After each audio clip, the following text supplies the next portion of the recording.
Okay, now we're going to go over a couple of additional aspects of Aesop.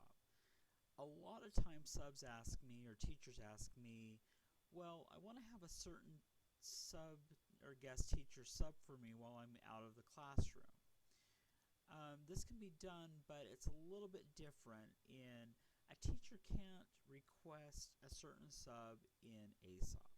They can only input an absence request, but they cannot prearrange the substitute, or meaning they can't say I want to have Mr. Smith and put it in that Mr. Smith is the sub for that assignment. What teachers can do is they can go in and set up a preference list for guest subs for their classrooms.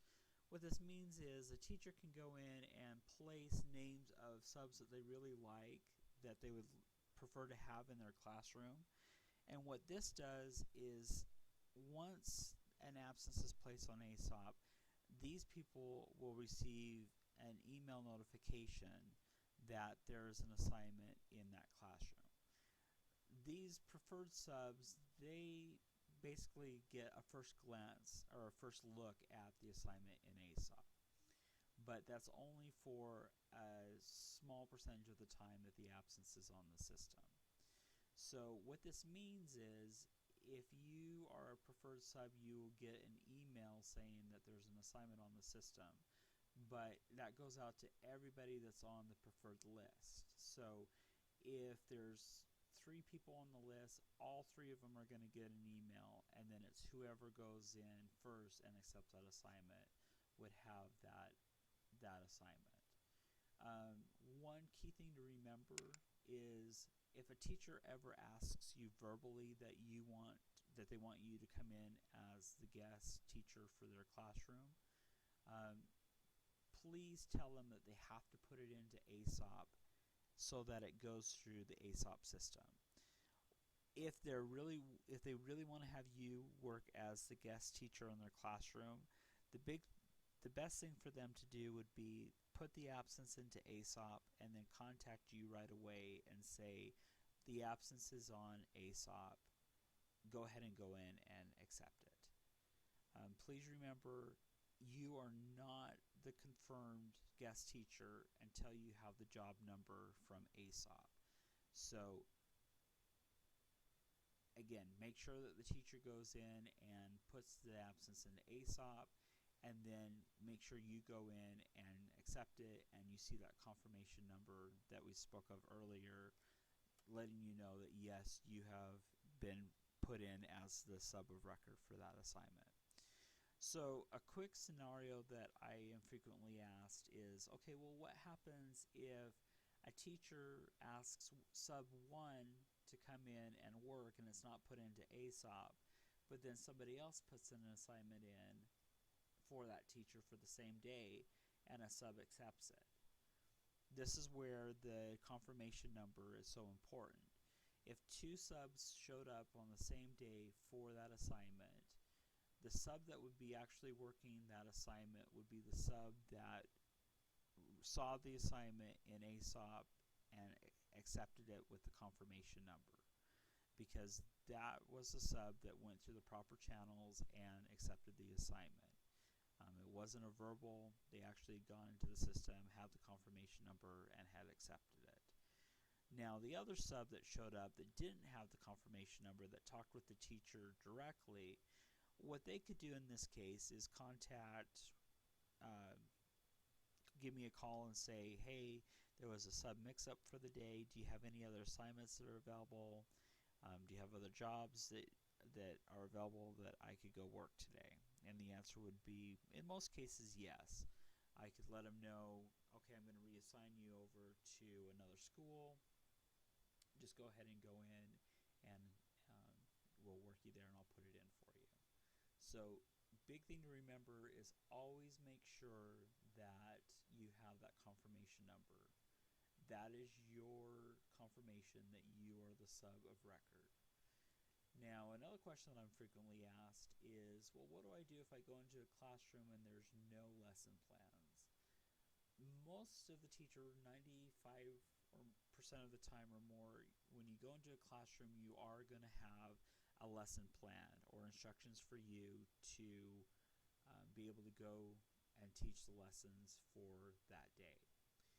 One thing that does happen is sometimes you may have extra time at the end of a lesson, or after doing a class you may have 5 or 10 minutes of extra time. So subs ask me, well, what do I need to do during that time?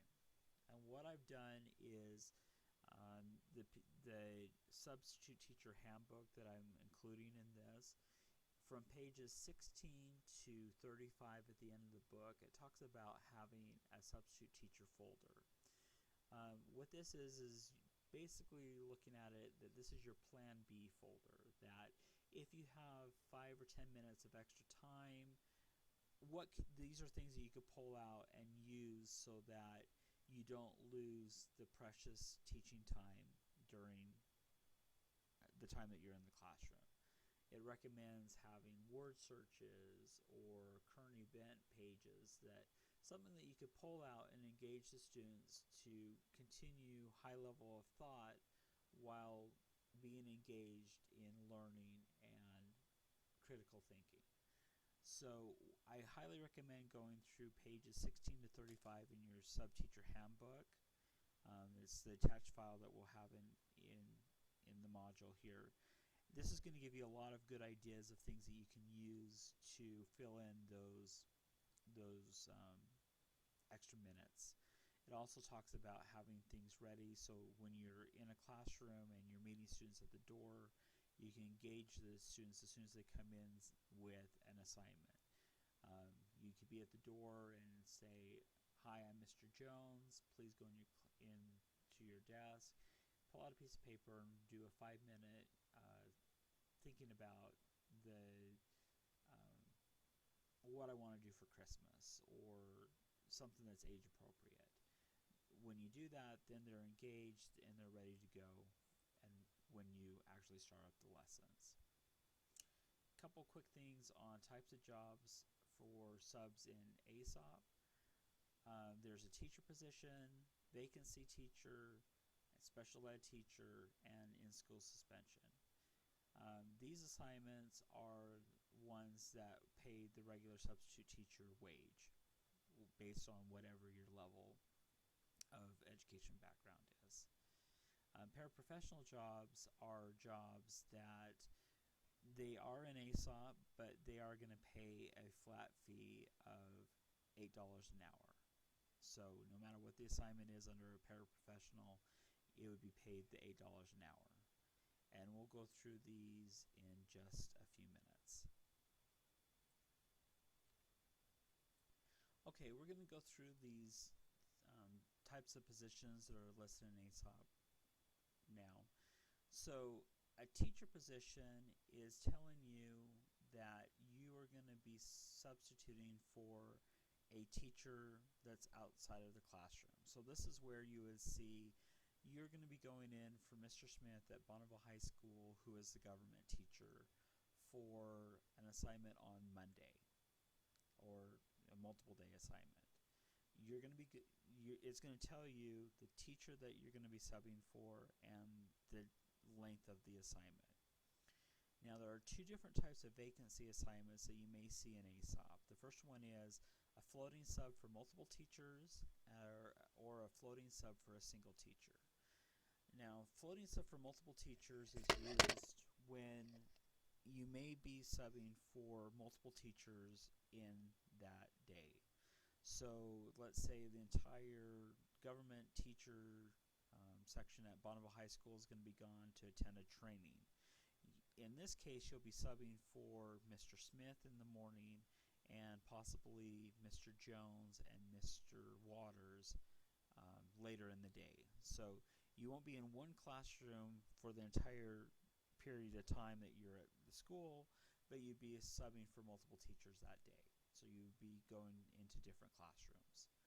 The vacancy teacher assignment, floating sub for a single teacher, these are used when maybe there's a classroom that normally doesn't have a teacher in it, or you'll be subbing for a teacher, but it may be a teacher that's not listed in Aesop, or different things, but it is still a teacher assignment. I do keep the special education teachers separate in Aesop, so you'll know if it's a special ed assignment because it will be labeled as a special ed teacher. I do this just so that as a sub you know what type of position it is. Is it a normal teaching position or is it a special ed position? One thing to note with special ed positions, normally there are aides that are in the classroom to assist you, and not all special ed classrooms are going to be the more severe need children or kids. There are special ed teachers in the grade schools that would be more assisting the students with their math, their reading, or other skills, while some schools like Discovery and Falls Valley may have more severe kids. If you have any questions on those, you can of course give me a call. The Student in-School Suspension Program is a program for suspended elementary students that go to Rimrock. This is a program where you would be going in and being with that student that has been formally suspended. They come into the school and they have their assignments that come with them, but they are in isolation during that time that they are at Rimrock. So it'd be more of a one-on-one assignment, you and the students working together.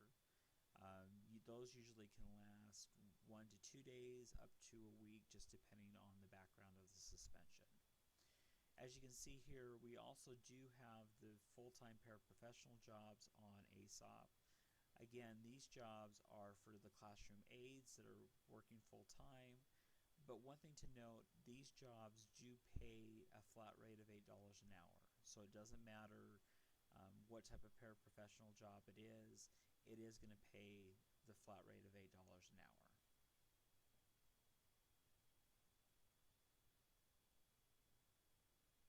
Couple of quick things to wrap up this module. Substitutes, you are kept on Aesop until the end of the school year. So in this case, school usually ends in June. So subs are on the list until then, and then in June what I do is I deactivate everybody on the list. During the first couple weeks of summer, I'll send out an email to everybody asking them if they want to remain on the sub list for the next school year.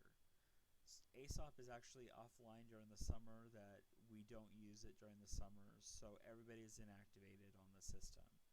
What you just need to do is respond to that email and let me know if you wish to remain on the system for the new school year. You don't have to do any new paperwork or mail anything back, you just have to reply to that email. You don't even have to call into the system anymore to register for the school year. Just let me know if you want to roll over to the new school year.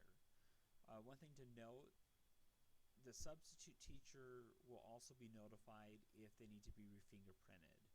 With your fingerprints, they are valid for 5 years per the state statute for substitute teachers. So as part of that email, I will let you know if it is the year you need to re-fingerprint. Once you do this, again, if you say you want to be on the list, you'll roll over, you don't have to worry about it. If at any time during the school year you're no longer able to stay on the work as a substitute teacher, you want to be taken off the list, it's as simple as notifying me via an email that you wish to be taken off the list. One thing to note is please include a forwarding address so that we can send you your end of year W-4 information or W-2 information. That just helps us with getting things finalized for the school year. And that concludes this module.